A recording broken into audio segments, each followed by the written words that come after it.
Okay. Yes. So thank you very much. So what is going on here is this book study that we're trying to unpack, we are unpacking it, is by the UNESCO, as you can see, and it's called The General History of Africa, Volume 2, Ancient Civilizations of Africa. And in this book, we have been studying between African independence and African invasion. We are on chapter 15, and if anyone's here for the first time, like we say every week, don't worry about it, because what we do is we give a recap every week through the timeline in chronological order to bring us up to the narrative of what chapter we are presently at. Along with this book was written assuming that people already had the prerequisite and understand this information of what's in this book study. And so it was written in the 80s. I mean, it came out in the 80s. We are using the abridged version by James Curry. The other version is by Heinemann. Reason why, because we give out study questions, and we also give out page numbers, for each chapter. I mean, so we can, for those that don't have the book, until they can get the book. And we ask for the time start from 7 to 9 Pacific Coast time. We do start on time and we finish around on time as well, to be respected of different people of the time zones that they're tapped in from. Content focus is the key. So we're just going to talk about what's related to whatever the subject matter we're on. We do sometimes have to bring in supplements, extra material, and that focus on this study. And with that being said, some of those other materials we have, as you can see, is the map. So we can talk about the geography of what's going on, as well as the timeline with the visuals of how the people depict themselves when they did exist. So we can look at that, as you can see right here for an example. Every week, we give a recap overview. For those that already know it, we would feel free to chime in. You don't have to, if you just know part of it, you're more than welcome to volunteer and talk about the part that you are familiar with. If not, then I just go ahead and do it, take over and go ahead and get it done, so we don't waste any time. So again, we're on chapter 15, and the chapter 15 focus is on Aksum, political system, the economic and culture. From what time frame? From the 1st to the 4th century, which would be in the 300s, in the 300s, common era or positive. So with the timeline, as you can see here for an example, same thing, we have different version, white or the papyri color. So just because you may be looking at me bounce around showing various timelines, we do, they're identical, but just come in different colors for those people that may have a preference of that. So how do you read a timeline? Because again, a lot of people don't know. And so timelines start from 0. There's a point of reference, and you have 0 negative, as you can see right here, and there is 0 positive. 0 positive, we are in 0 positive, 2021. It's known as AD a lot, and that's a Christian narrative, means Anno Domini, in the year of our Lord. However, everyone's tapped in is not Christian narrative, and we use the academic term so we can keep it, fair across the board. And in the academic term, they use CE, as you can see here, meaning common era. You have 0 negative of history that was going on before the 0 positive. And that is called, as you see, BCE, which stands for before common era, or before the Christian era, and also the Islamic era. Also, it is known by BC. You can still see that BC on it for those that just familiar with that, just acclimated to that. So there's that. So anyone wants to do the timeline, the recap of the timeline to bring us up to where we're at, feel free, or if they want to just do partial, feel free. I'll wait a second to give someone the opportunity to unmute their mic and see if they want to attempt to do it, or at another day, just we can mention that later on in announcements. Right, right. This is the ending. I just want to remind people, if you want to be heard, if you're not speaking, please press *6 to mute yourself. But if you do wish to speak or be recognized, unmute your mic by dialing, pushing *6. And also there's a chat section down there where you can communicate through the chat. Well, no one said nothing, so I'm gonna go ahead and talk about this timeline in chronological order, meaning what came first, second, third, fourth, etc., etc., etc. So we find out, and for those who said, well, sure, I'm just so far, I wish I knew what was going on, they're all being recorded. And so you can reach out to the Crest Unity Center, call them up and talk to them and arrange whatever's part of the chapter you want to, get the tape for. It may cost, I don't know what it is, you'll have to talk with them for those recordings. But if you're interested in that, any of this subject matter, they are being recorded. You can, like I said, you can reach out and retrieve those and study it and we get more deep depth into it. So this part is just to recap. So I'm just going to do a summary right through it. It starts 0 negative, that we are in the negative right here. And well, anything in the 0 negative, since we're in the 0 positive 2021, anything you see here in 0 negative, add 2021 to it, and it tells approximate how long ago this history occurred. Fair? Pre-dynastic was an era that started, that when you hear about the, and another thing that at this time, we're not using the term, we learned that it was not called Egypt at the time, and that Egypt came about from Greeks when the Greeks came into power way later. But, and I'll mention that when I get to that part in the timeline, but at the time when you study this, you're not going to find anything of Greek related, because the Greeks were not empowered to rewrite nobody's perfect written script of itself, their collective memory. And so these people here, they called themselves Kemet and Kush, ancient Kemet and Kush here. Kemet, Greeks renamed Egypt. Kush, the bordering city, they're both in Africa, East Africa. And next to that, when you leave Kemet, you transition going south, you transition into a continuation of the same people, but live in a different geographical location and they're sovereign to themselves in that region. That's called Kush. The people called it Kush. Now we call it Sudan or Nubia, and other names, naming but a few. So this is known as, and they're people of the Nile. As you can see here, we have the map that talked about the geography. We're looking from a topographic perspective though. And what you mean of the Nile? Nile is a river. Here's the map. We call it East Africa, classical East Africa. Classical because it's ancient. And this is how it was. And it ain't like this now, but back in the day, this is how it was, somewhat.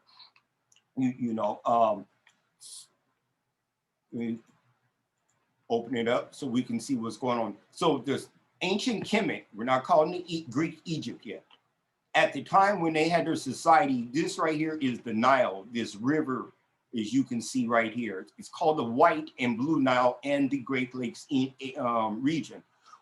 Why am I going so far back? Because we realized that when you unpack this, that the people that later on the Greeks renamed ancient Egypt, the people call themselves Kemet again, said that they started from the mountain of the moon. It's come all the way up here, and that's going to take you to this end. Here's the mountain of the moon. As you can see, Mount Kilimanjaro, and we see the elevation. This map offers the elevation so we don't get discombobulated. Some people will say that that Egypt is in lower, there's upper and lower Kemet or upper and lower Egypt. And they'll say lower is upper. In some books it says that no, it's the other way around. So when you have the elevation, you can put all that to the side because you know that the water flows from high to low, right? Mount Kilimanjaro, over 19,000 feet above sea level, feet. We also have meters, which is almost 6,000 meter above sea level, because most of the world uses this. They don't all use feet, like we do here in the United States. The lake up here, this in the areas you can see this up here is in the heart of Africa, East Africa, Southeast Africa, Kenya, Uganda, Tanzania, Rwanda, Burundi, name them Somalia back here, Ethiopia, Djibouti, and these other places we're going to talk about in this study in this right here. So this is the White Nile. As you can see that, and when you come down here, White Nile. The Blue Nile, as you can see, is on this side, and it is implied there's over 60–80% of the water mass that comes down the Nile is coming out of the Blue Nile. That origin is Lake Tana. Up here in the area we now call Ethiopia. What's the elevation? You can see it's almost 6,000 feet above sea level, or almost 2,000 meters above sea level, right? It come down, you see that they both come together where that star is. It's called Khartoum. It was the elevation there. We see that it's over 1,200 feet above sea level, or almost 400 feet of, not feet, 400 meters, right? So we see that it's going to, that it's getting lower, way lower, from 19,000 to now 1,200, over 1,200. We come to these areas, and this is the area, the geographical location you can see right here, that the time was called Kush. We now call it Sudan, Nubia, and Nubia, right? These cataracts that you see, there's 6 of them. That represent what is a cataract. There are areas in the water that is very shallow and rugged terrain, a lot of bricks, boulders and rocks, and you really don't want to take your boat through there. It's going to get demolished. You have to be very careful going through there and be very crafty. After you get through the cataract, to the first cataract, some say the second cataract, around that interplay fluctuation is where Upper Kemet started. The Greeks called, renamed it Egypt, remember? That's upper. And you see this area of purple represent 22 city-states that they're called Sapats or nomes. 22 city-states. They were under one crown. They were collective, they were kings and queens of each one. Another thing we learned that this society, because we hear about ancient Egypt and the kings, but it was always had a king and a queen.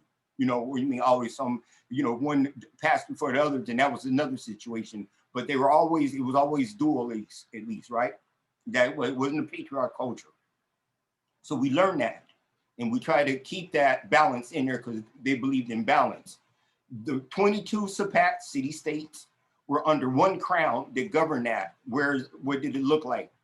It was under one crown, and you see right here, this white, it was called the white crown. The people call it the hedge crown. It's a white crown. As you can see here, 22 city-states under one crown. Whoever wore that, the king, was a representative of all those 22 city-states that's in the Nile River. What about the Delta?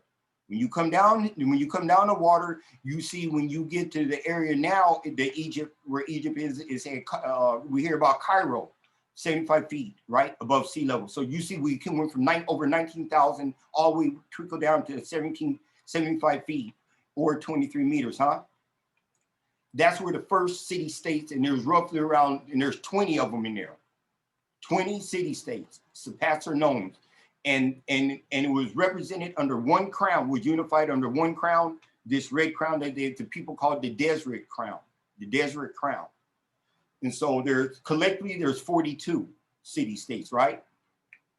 So back to the timeline. So on the timeline, here is what happened. The first time that those 42 city-states we learned was unified, like the United States of America headquarters in Washington, D.C., they were the first to have done that.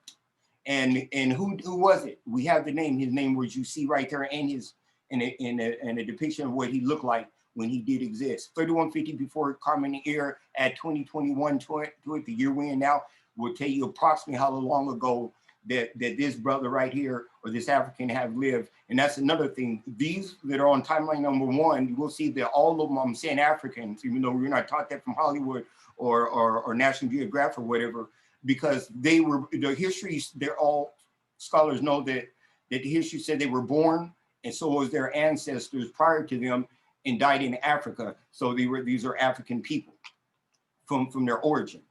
His name was Namer. You know his wife? Yes, we do. Her name is Neith Hotep. Neith Hotep. How can you don't put her picture up there, because we don't have an image of her? So there he is. And what happened? They unified both of those crowns. He come from the area of where that white crown. They had 22 city-states. His wife from the Delta, where there's 22 city-states. She comes from an area called Saith. You can from Saith, and there the deity force of nature is called Neith or Net, and that's why she has that name attached to her. Neith Hotep. Hotep means peace. Narmer or Menace, he come from Thinnest, from Upper Kemet, and they represent the white crown. And what they had a meeting, and they unified both of those by him marrying his wife, and that made the 42 city-states under one crown. So he was the first to wear a double crown. A double crown, yes. He wore this crown, the white and the red crown, as you can see right here. This crown, and then this crown right here. He wore both. They made it where it was one was overlaps over the other one, and it represent that they are united. So and this started from 0 to the first dynasty. So remember, there's dynasty prior to the first dynasty. When you hear dynasty, you know they're prior dynasty, but they just wasn't unified. Now it is. History says that this happened at 3150 before Common Year. So now I'm about to zip through it. And when they're unified, this, and then they started from 0 or the first dynasty to the second one is known as the Early Dynastic Age, right? And then when they unified, they decide to put the headquarters where? It was moved to an area that in a that's where one ends, the other one meets, and the people called it Menefer.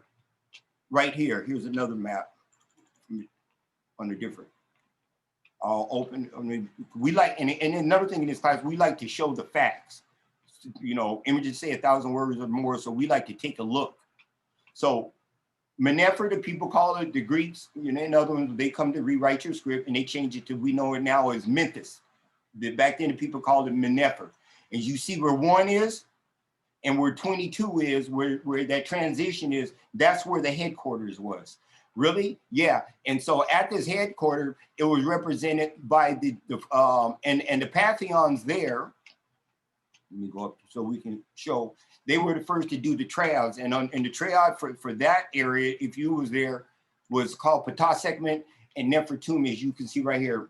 Menephis, the people called it Menefer, the Greeks renamed it Memphis.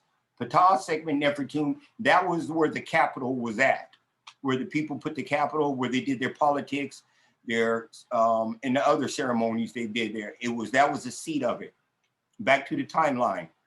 So we had to get a good understanding of this foundation. After I said it, from the 0 or the first to the second dynasty, that's known as the Early Dynastic Era.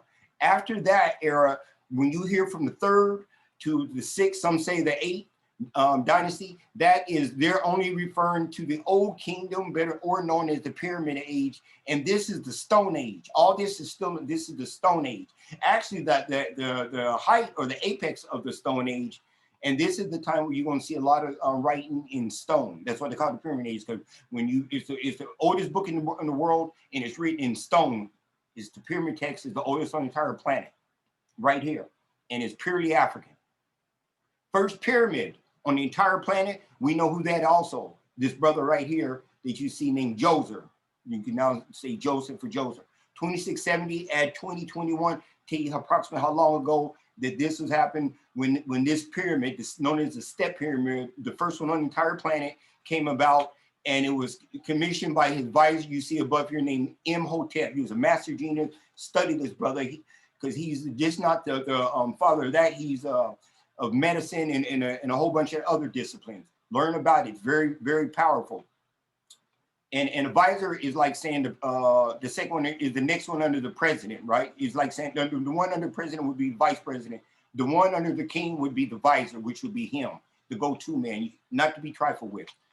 Okay, so third to the 6th, sometimes some say 3rd to the 8th is this, as this timeline shown right here, known as the Old Kingdom or the Early Dynastic, and also known as the Pyramid Age, right? It was the first golden age of classical high culture, like we said in the title, classical high culture, the people of the Nile Valley. These are people that lived on the Nile Valley. After that, we know that that it was not unified, though 42 was not unified, and it's called an intermediate period of uncertainty, not unified, the 42 not unified, and sometimes it even implies that civil war is going on. 9th to 11th dynasty, it was unified again. It was, yeah, and it brought about the second golden age of classical high culture. And do you know who the person was? Yes, we do. It's right there. Is his brother right there? That's Mentuhotep II. As you can see, they had white paint, and they didn't paint his face like that. They did on the clothes, yes. And that this, remember, is in Africa. No, it ain't. This is in Egypt. I mean, Northeast or Middle East. No, we don't use those. I don't use those descriptors here because I know that's political rhetoric to bamboozle people and to throw us off. Because otherwise, we're going to need to talk about the Middle West, Middle South, and Middle North, right? Of what that orientation is to, what the Middle East or the Near East. It's called East Africa. Northeast Africa is where Kemet or Egypt is, and then there's a south part of it that's up there on the opposite spectrum of that. The second golden age of classical high culture is called the Middle Kingdom. 11th through the 14th dynasty is known as the literary age. Why? Because a lot of literature is the foundation of literature. Literary papyrus, writing on papyri. That's the foundation of what later on we call paper. They were writing it on papyrus plan. They even they outlast on paper because some of it's still around. This paper ain't gonna be around that long. Papyri, this is the literary age.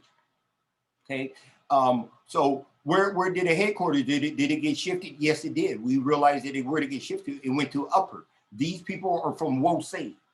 We now call Thebes. They renamed Thebes, or the area of up there in Karnak. And here's where it's, and we'll show it to you on the map so we can take a look. So it went from Memphis at the first golden age, classical high culture, all the way up here to where that family Mentuhotep come out of. He come out to district that's right up here, which you can see right here. This is Wosei, Thebes, Luxor, Karnak region, right here. He come out there. What's the pantheons up there, or is it the same? No, it's not the same. It's right there. And here you have Aman, the Mut. Remember I said it's always a male and a female. And then the offspring, as you see, that's called Khonsu. Amun, Aman, or Amun, or Amen. There's different ways you hear it. Mut and Khonsu. Yeah, the same Amen people say at the end of the prayers. That one is ancient. Back to the timeline.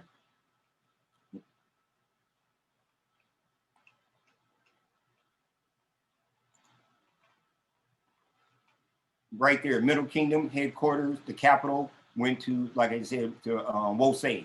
We now call it Thebes. 11th to the 14th dynasty. What happened after that? To bring about an intermediate period. Well, we learned that they allowed some refugee foreigners into there. That the people called they call them the Hekakasut. The Greek, and they're now better known as the Hyksos. And 15th to the 17th dynasty. What happened? Well, when they allow these refugee immigrants, or these foreigners, into their land, they liked it and they wanted to control. So they took over, and that's what brought the second intermediate period. And they took over and governed the Delta for sure, and then parts of going up there. And where were their headquarters? They put the headquarters right here, and they call it Avars, the transition where you go into now what we now call Israel or Palestine. Avars is where they set up their administration, where they did their politics, because they broke it off because they had issues with the those in the upper Kemet, where I just showed you up there in Wosei or Thebes, with the Amenmut and Khonsu, with those ruling families.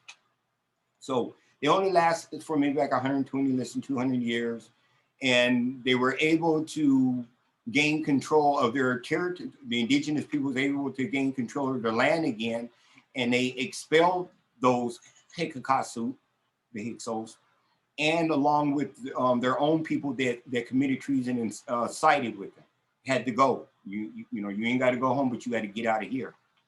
And it brought about a third golden age that you see right there, that's called the New Kingdom. The New Kingdom is known for the temple and the empire building. It's the origin of temple and empire building. What empire building? 11th through the 20th dynasty. 18th dynasty is very popular, as you see here, because the famous King Tut. discovered by Howard Carter in the year 1922. That British archaeology grave robber went in there and broke into the tombs and then stole it and took it over there to Europe and give that to the ruling family. And it's in the British archives of stolen African archives that they call the museum. King Tut, very popular for that. His father Akhenaten, as you see right there, and we can see his grandmother. So we don't have no question about were they black. You see, that's his grandmother right there. Amenhotep, and grandfather. Amenhotep III, grandfather, and Queen T, like Tia. That comes from that. Her name was that too, Queen T, and they ruled. Okay, that's his grandparents. So you can see what that looked like. And here's an example of a dynasty. Of that 118 dynasty, we see that there were 14 people in just one dynasty. What is a dynasty?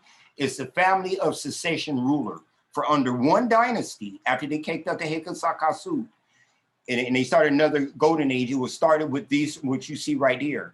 King Amos and his wife, Amos Nefertari, as you can see right here. Under their family, under their lineage right there, it survived 14 before it went to another ruling family. And King Tut is part of it, number 12. You come right top, you see 7 of them. And on the bottom, you can see there's his grandfather, King Tut's grandfather, his father, Amenhotep IV, better known as Akhenaten. There's King Tut, you see his sister, and you can see King Tut right there with his wife, Akhenaten, around 1331 before coming here at 2021 with to that T, you probably saw how long would they go, up to 14. So that's one dynasty of just one dynasty. After that, the 19th and 20th dynasties we know is called the Ramesses dynasty.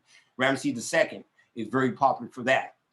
There was multiple Ramesses, and we learned that after the 11th dynasty, was the 11th Ramesses ended the new kingdom. Why? Because again, some foreigners that became citizens were the Ramesses XI give them land grants and allowed them into the military. And after he transitioned, they liked it and they wanted to rule over the indigenous people. And so they took over, and it brought about, and therefore it's not unified. The 42 is not unified. Remember, ruled up there, it won't say. Really, where was the rule that, well, they still kept, they kept control of the upper, and it won't say, the 22 that I showed you with the white crown, but in the delta, the red crown controls, whoever control that area has the red crown represent all those 20 below here. The Libyans took control of that. Here's an example of what the Libyans look like, how the people depict what they look at again. So you see they depict themselves looking like this. The Egyptians, go back so we can take another look. We show that they depict themselves. Where was this? How do you know that where is it supposed to be depicted at? On Ramesses III tomb, and also on Seti I tomb. Rescue me if I'm wrong. Where those two places, and both of those come out of the New Kingdom, depicted with how they saw themselves and foreigners. Libyans, they allowed to come in there, as you see, look like that. The Kemet, renamed Egypt, looked like that, and the Nubian, at the time it was called Kush, looked like that. And then the other Asiatics, you can see, look like this right here, where I'm showing. Well, the Libyans, as you see right there, took over the one that Ramesses X gave land grants, allowed them to the military and position in politics, took over and controlled the Delta area and put the headquarters, not where the Hyksos had theirs at Avarice. They put theirs at Tanis. And since up there in Wosei had the Amunmu Kansu culture, they mimicked it and made a mimic. They mimicked it and made a place administration for their capital right there. Why? To keep the people, because they took over when they do their ceremonies and all, they had to come and show their respect. They didn't have to go up there because most likely they're not going to make it back alive. And so to trap the people and keep it down there, they mimicked and made the Amunmut and Kansu culture down there at Tanis, right there in the Delta. And the people wasn't happy about that. So civil war is going on. Remember, 30 minute period. And how did that stop? We learned that it happened that their bordering neighbors, which are all their other relatives live in a different territory known as Kush, they had the Amun culture up there, and they came together. Kush was more powerful, and they were in charge. They put them in charge, and them and the Wosei led a campaign against the Libyans. There was really no fight. The Libyans gave it up, acknowledged them, and got back into play, and it unified those 42 city-states. This time, it is controlled by the area of Kush, by one of their kings, and we know about this because we know that what about did the capital get moved during this time? It did. Back to Wosei, where the Amamun council is? No. Oh, maybe if there were Kush, where the ruling family came from, that you said also had the Amamun culture up there? No, not even there. They took it back. They revived it. They revived it and took it back to where it first started. Memphis, Menefer. Remember I told you that they have Ptah segment and Nefertum. They put it right there, and this stone right here was the test of that, because what happened, we found out that one of the kings, you see right here, Shabaka, right here, you see in the Shabaka stone. What we realized what this was is that it was on a papyri that dated back to the first golden age, the pyramid age, the old kingdom. It dated back that far, and it went down through various kings, because this right here is over 3,000 years of history now. So we have to think about that. And when he got it, because he was the next king, and he get to see what's going on with those kings that came prior to him, this scroll was falling apart. It was said it was moth-eaten, and he said, man, the information is so important here that we need to just have it around forever. So they carved it into stone to make it permanent, as you can see right here. This is a piece of it. It was different, but through them later on invasions, all that, things happened. And it's called the Shabaka Stone. Other name is called the Ptah. I call it Ptah and segment, because the one who called that, are foreigners, and they come from my report, they come from patriarch society, so they don't acknowledge the feminine aspect of the interplay. But to understand this culture, we have to understand it from their perspective. And so therefore I married the women, their wife, their queen, back with them anyhow. And it was put back to Memphis. This stone was put back at that, and then they still respected their capital, where they come from. There was no disrespect to that, but he did reboot it back and say we need to start back over for how we started, and we understand that. And that is known as the 25th dynasty, right? And that's the golden age of classical high culture. What happened? Did it? Well, we see around after there were some campaigns where some colonizers, grandmaster terrorists, people who want to come in and discombobulate their reality and rule over them. They had some issues with them. Who are them? The Assyrians. And then we learned that the Assyrians came in there, and their leader got demolished by Taharka. Assyrians had to regroup. His leader's son was in charge then. He's feeling a certain kind of way because what happened to his father when they tried to invade somebody else's territory, and they didn't appreciate it, and they killed him.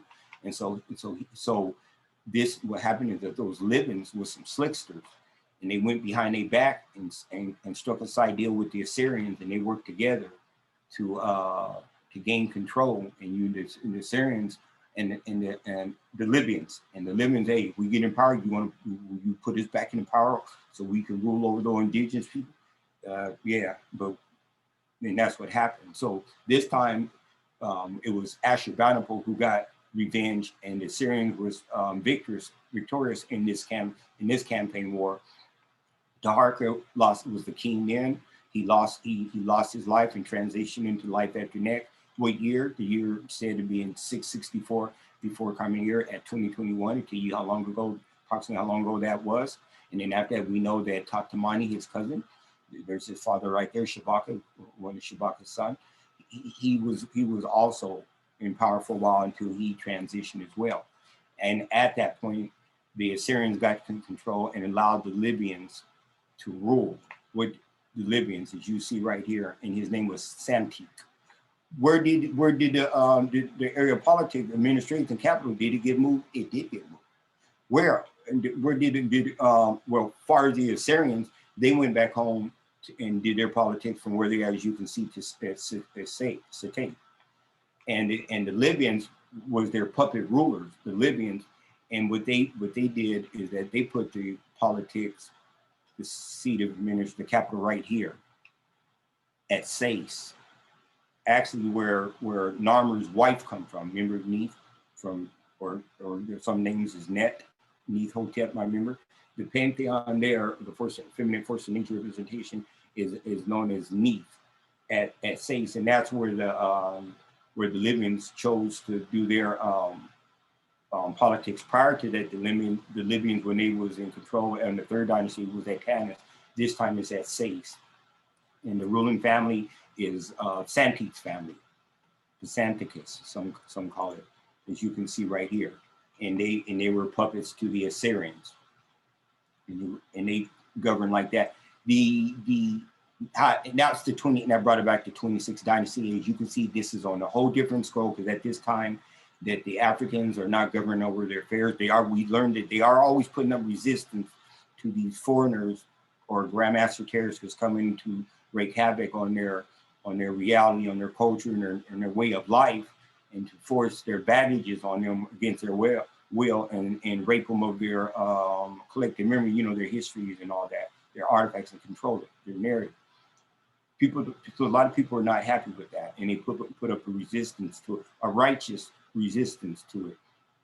So the 26th dynasty came to, and the time they came to after they came to an end, it was with the Persians. Do we know the leader? Yes, we do. You see right there, Cambyses II, 525 before coming here. So in the fives, that's when the Persians came in.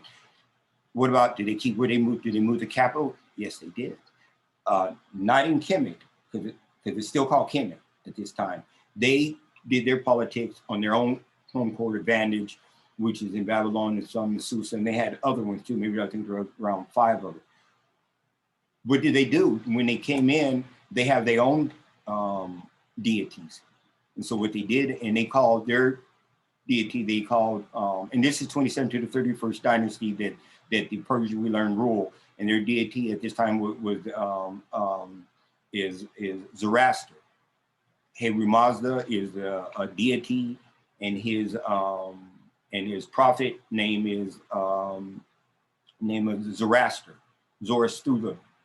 I believe how you say it in the Iranian language, because Persian we now call it Iran, and we learned that on their deity, what they did, when you look at it, and you can see, you can Google and see it yourself and look at their deity, what it is, you see this right here, it looked like a man with Santa Claus, it looked like Santa Claus is sitting on top of this, a man with a big old beard and all that.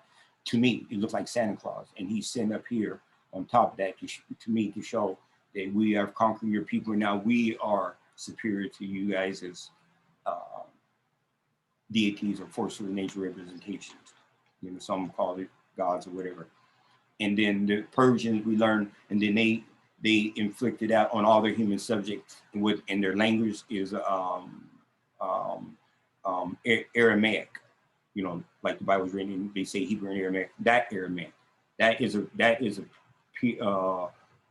Persian known script. They are the founders of that. That belongs to them. That's their script. The Persian. 525, the Persians come in. 27 and the 31st dynasty. Again, the Libyans is back at it again. They want to rule over those indigenous people, and we need to get. And they feel like we got to get these Persians out. What would they do? History says that they went and hired some foreign mercenaries, Greeks, to be exact, from Macedon, as you see right here, and when they hired the Greeks, we learned that they trained them. They brought them in to train them to be mercenaries. Mercenaries hired help to help them fight a war to get those Persians out of place so they can resume and go back to business as usual and rule. They're thirsty for that rule over the indigenous people who started this. And the headquarters, well, and they trained right here in Necrotis, where you can see right here. They trained them there to be their hired help to pull off a campaign and challenge the Persian. The Persian. Did it work? They were successful in it. They were very successful in it. Well, partly successful. They were successful at that campaign against the Persian, get them out of their, out of Africa, in Kemet. However, the backfire is that the Greeks were like, hey, we like this. I think we're going to rule now. And so who was in charge? We learned that it was Alexander. And this is the first time that the European, today, European Greco-Roman, we now call European, this is the first time that they have, was on the world scene as a power source, was the Greeks. And the times around, it starts at 332. Leader being Alexander the Greek. With the capital, they moved it to. They have their own place they want to put it. Where did they put it? They put it on the people, indigenous people on inside of Northeast Africa, and they put it right here, as you can see, and they named it after Alexander. It's called Alexander. It was a city. They made a city there. What did they do? We learned that they stole a lot of the indigenous Africans' collective memory, their artifacts, their history, the stuff that they wrote about themselves, about who they are, or in all, their culture and the society, and they put it here so they can study it. They say that it's called the Library of Alexander, but it's the Library of African Stolen Artifacts, and they're in there studying so they can figure the people out because they want to rule over them. And so we learned that at this time that there is when the Persian, they brought in a Jewish culture was there. So when the Greeks came here, there was 3 different cities there. The indigenous people stayed in the concentration camps or the reservations. There was one for the Jewish, had their city for themselves, and then you had and then the Greeks brought their people in to maintain order and control and to inflict their baggage, their will on the people against their will, and they were always resistant to it, and so they can stay in control. We learned after that the Greeks lasted maybe around 300 years after Alexander the Greek transition, that he had 5 generals and they divvied up his territory that they stole from other people, other countries, including Northeast Africa. And the Greeks renamed Kemet to Egypt. So now it's called Greek Egypt, because they coined that term, Egypt. And so after his 5 generals divvied up after Alexander the Greek transition, one of his generals got the area that was called Kemet, and they renamed it Egypt. Ptolemy the First, Soter. Soter as savior, he was trying to imply that he was saving indigenous Africans from the Persians, so I'm your savior. That's their perspective. The indigenous people made feel like, all y'all leave. You ain't nobody's savior. You want to save us, then go home to the ice cap of Europe where you come from, and leave us alone, and we can resume where we left off at before you, the Persian and the Assyrians, came here, and these Libyans can go too. So they put up a resistance, and they were always had that interplay going on. After, I'm attempting to give you how the other opposition may have looked to foreigners coming in to discombobulate their reality and rewrite their history and enforce taxes and steal their stuff and subjugate them, may have failed. We see they always put up levels of resistance. We know that during the Ptolemy era, that what's very popular about it is the Rosetta Stone right here that was made for Ptolemy V Epiphanes around, as you see, 196 before Common Era. That was made for him, as a trophy. And what's so significant about it? Well, what we learn now about the Egyptology culture, or Egypt or whatever, because now it's Greek Egypt, right? We can't take no plane over there to Kemet, but we can go to Egypt and to Greek Egypt. What happened is when he became in charge, And they all, and we learned that the Ptolemies was the males, and their female counterpart was, like you said, was the Cleopatra. We learned the Seminoles, and another one called Bernices. There's a few other ones too. There was the Ptolemy the first is white, but you're like 2 or 3 other ones, but none of the other queens adopted the next version of those names.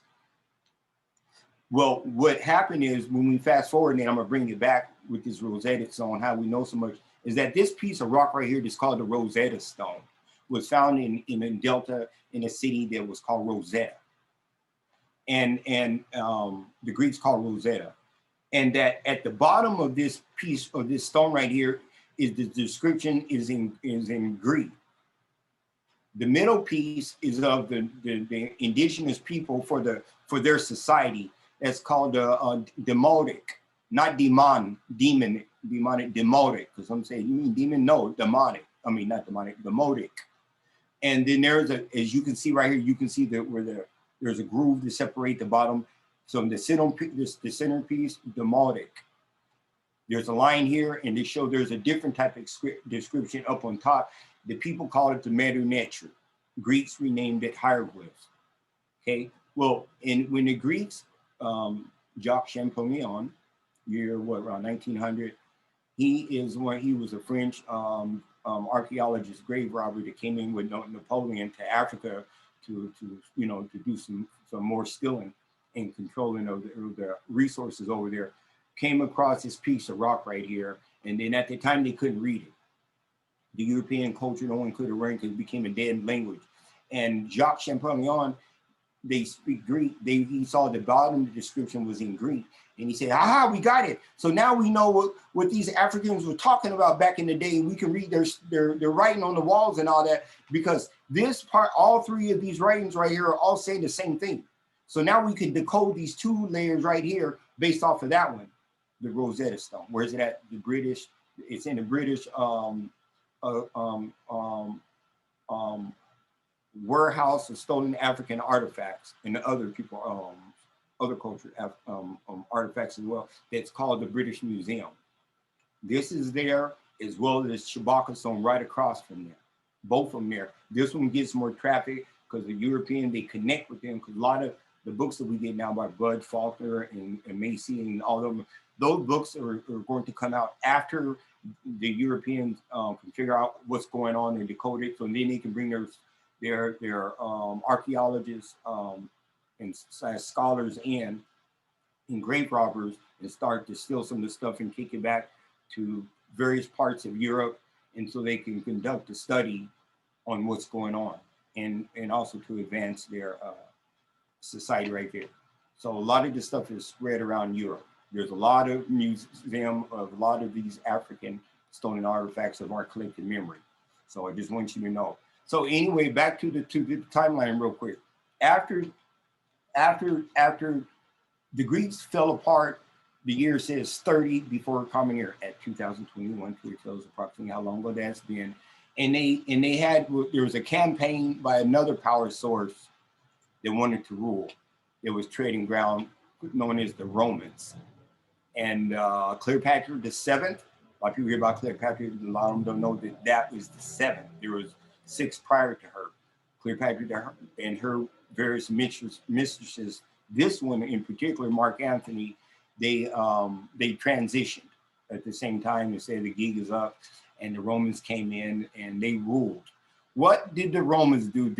Where was their headquarters? They kept it where those rulers prior to them had it at, which was the Greek, and that was at Alexander. Their place of administration was there too. It was said around that time that they came in and they burnt the African artifacts, all that in there, whatever. That's only the papyrus stuff, but the stuff that's stone, you can't burn that stuff down. So that information inscriptions is still there. So when they say all of it got burned down, everything got lost, yeah, if you believe that, if you want to, I'm not buying it. So there you go. Go out there and burn some rock with some inscription, and watch and see if you can still read what it says on it. Exactly. So 30 before Common Era, the Greeks came in there and they resumed the Romans came in here and took over where the Greeks was ruling, and they became the next Grandmaster terrorist colonizer. That's how the people, the indigenous people must have looked at them. They don't see themselves as that, like that, and nor do they care.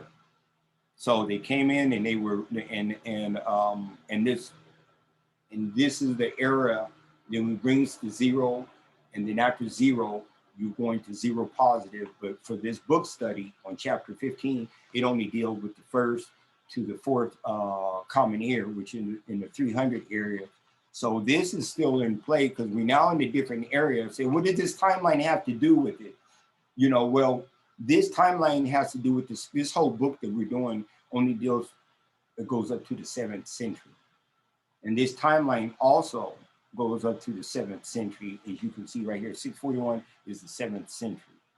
And so it's going to be relevant for the whole book because we can see who are in power during that time. So while this is going on in East Africa, and we're about to see right now in Oxum, which is, this is Northeast Africa where Egypt is.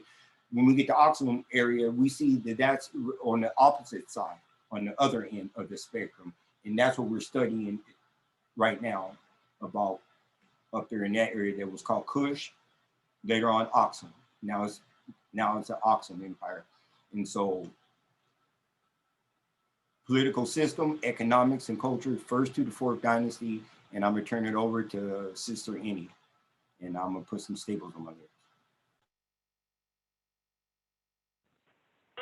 I said, well, teacher, don't put the staples on your lips.